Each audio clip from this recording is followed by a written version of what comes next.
Christ. Glory forever. As today we celebrated the feast of the encounter and the meeting of our Lord God and Savior Jesus Christ. And the temple today we celebrate and we honor the righteous Simeon and of the prophetess who were there to greet him in the temple. It's interesting because the teaching of the law was 40 days after birth, you would present the male child and offer a sacrifice not only for the child, but also for the purification of the mother. So the Western Church calls this either the presentation or the purification, or candle mass, actually, because they must candles on this day. But our church calls it the encounter, the meeting of our Lord God and Savior Jesus Christ. Our Lord encounters his people. He meets his people for the first time. I mean, prior to this, they were coming to him. The Magi came to him. The shepherds came to him. This time, our Lord is meeting the people, going to the temple and encountering Simeon and fulfilling the prophecy, the personal prophecy that had been told to Simeon, that he would not taste death until he had seen the deliverance of Israel. So he recognized our Lord. Now, there's a tradition in the church that when they were translating the scriptures from Hebrew into Greek, because the Jews didn't know Hebrew anymore, because once they were dispersed, knowledge of Hebrew diminished to the point where they didn't even know it anymore. In Alexandria, they all spoke Greek, so they translated the scriptures into Greek. The tradition of the church was that he was one of the 72 rabbis who translated the Old Testament. He was specifically translated the prophecy of Isaiah, the prophecy of Isaiah that says that the virgin would give birth to Emmanuel, to God is with us. And that was what he received his revelation. So he encountered our Lord. He saw the Messiah. He recognized the Messiah. And that's really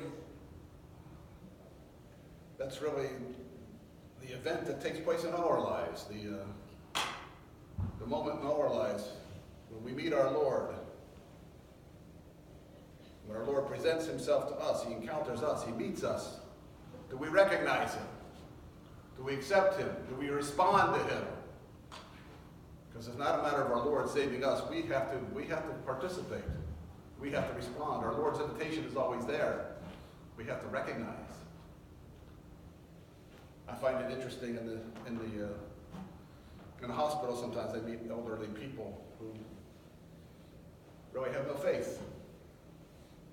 And they're expecting me to come in and start hammering trying to make them believe, trying to convert them. If you haven't encountered our Lord by this point, I'm not going to waste my breath. You have to deliberately be ignoring our Lord's invitation. I mean, you have to be actively doing it. Otherwise, you're just blind. I mean, our Lord is working and effective and working his miracles and his wonders, making his presence known all the time. You just got to open your eyes. Not even just look back on your life and you go, that had to be divine because there's no way that could have ever happened. This amazing things that happen in your life, and you can only account for it. And I'm not one who was always buying into this. Through my life experience, I have discovered it is true that our Lord puts us where he wants us. That's not just a pietistic thought of an old woman. That is the absolute truth. And think about it in your own life. You think about the strange things that happen, the incredible coincidences. Just think of my father, born in Czechoslovakia, came to the United States, was raised in Pennsylvania for the most part, because that's where all the parishes were. My grandfather was a priest. Ends up in Cincinnati to go to the University of Cincinnati, because it's the only way he could go to college. They had a co-op program for engineering. They were the first ones in the country to have such a thing. They pioneered it. Now everybody has it, but they were the first. So he ends up in Cincinnati, Ohio.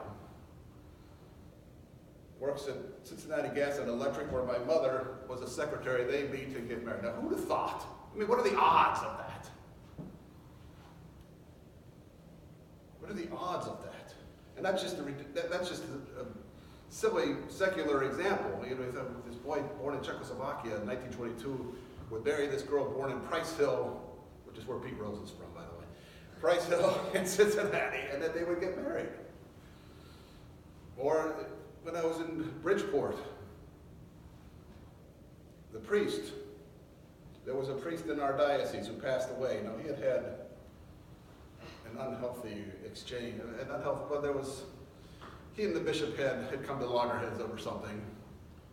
And his wish was that he would be buried.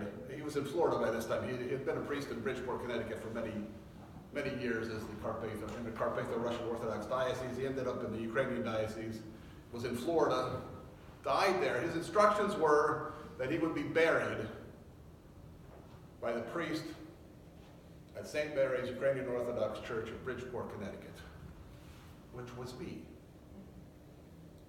And I was talking to his pani Matka, and she's talking about his years in Bridgeport and this and that, and talking about Father Barzali, who was the leader of the group that went Orthodox, who was married to my grandfather's sister.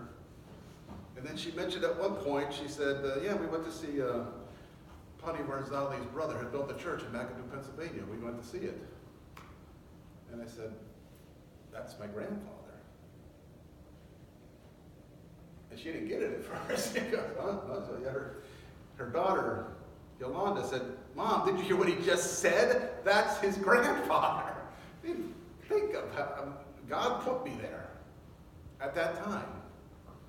That was when I started really coming around, thinking the odds of that happening are not even, you can't even calculate it. And yet it happened.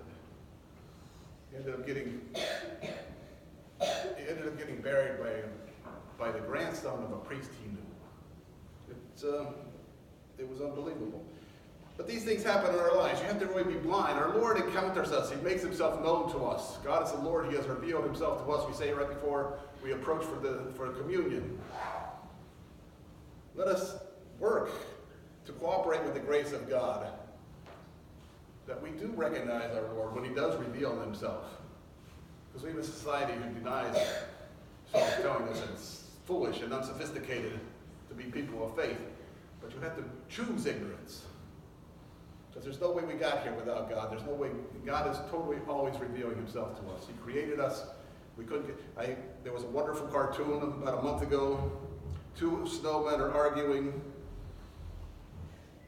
And one snowman says, nobody made us. We evolved from the snowflake. What, are you an idiot? So, which is about how absurd the theory of evolution is. Not that evolution doesn't take place. I'm not going to say it doesn't take place, but to accept reality as the evolutionists perceive of it, it's as absurd as that cartoon. God is the Lord. He has revealed himself to us. Let us indeed go forth, encounter our Lord, and give praise, just like Simeon the elder and Anna the prophetess. They waited many years. But finally it was fulfilled. Finally they did meet our Lord and encounter him and respond. And now are honored as saints, holy ones of our church. Glory to Jesus Christ. Glory forever.